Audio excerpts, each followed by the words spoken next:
Hi, happy souls. Welcome back to the Beginner Spirituality Podcast. This is Somain, your host. Today's podcast is a special one because most of the listeners who have either recently started with the journey of self-realization or have been on the path for quite some time have asked me whether liberation is greater than attachment. Before we dwell into the subject of what liberation is and whether or not it is greater than attachment, let us all agree that there are times when we misunderstand this statement because they are being processed by our logical minds and not our aware mind. And accordingly, the meaning of the statement from the physical point of view and from of the spirituality point of view could be different. Recently, I have completed a book called as Reflections. A book written by Gurudev Sri Rakesh Bhai mentions that Srimad Rajchandra, while writing Sri Atma Siddhi Shastra, was in such an elevated state where he was completely immersed in self and even the thought of liberation were eliminated. While I might not be the Patra who can claim that I completely understand the commentary of Sri Gurudev Rakesh Bhai ji, but as a rational human, I can understand that Rakesh Bhai clearly says that while Gurudev Srimad Rajchandra was writing Sri Atma Siddhi Shastra, he was in complete form of self-awareness, self-enlightenment.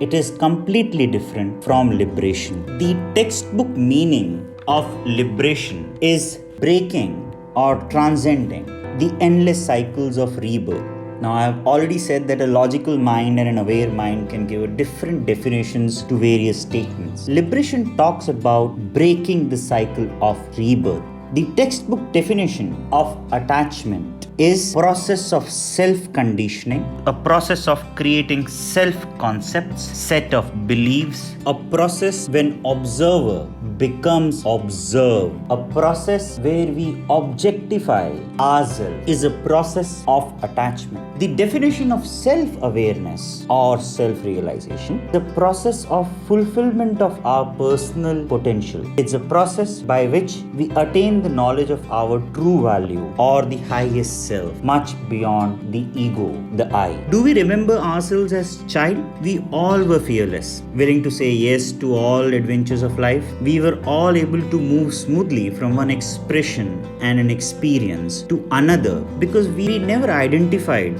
ourselves with any one of them. The process of starting to identify ourselves with any of these experiences is a process of creating self-concept, self-conditioning, is a process of attachment. Liberation, by definition, is rebirth from the cycles of life. But if you see the spiritual meaning of this, you will realize that it is breaking the cycles of rebirth when we become childlike, innocent, without any conditioning, without any self-concept, the one which we can call untouched. Untouched by anything and anyone, by observing equanimity. That is, by neither being very happy or sad in any situation. This is the true form of self-awareness, self-realization. That who is untouched with all the worldly things and exercise equanimity is liberated. Realizing self is also one form of liberation. One should not become object or observe, but remain observer. And so we need to remain untouched with the worldly things and not leave worldly things and attachments. Hence, liberation is shunya, zero mind, zero ego, where while we do live in worldly life with objects of comfort and leisure, we don't get possessive about them.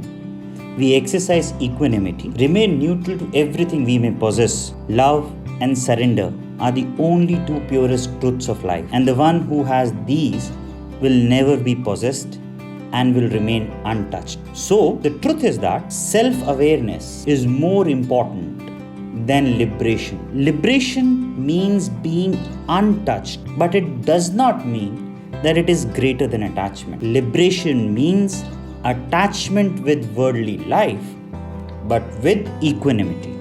Thank you for your time, and if you did like this podcast, please like, share, comment and subscribe to my channel. Until next podcast, happy souls, please stay safe, happy and untouched.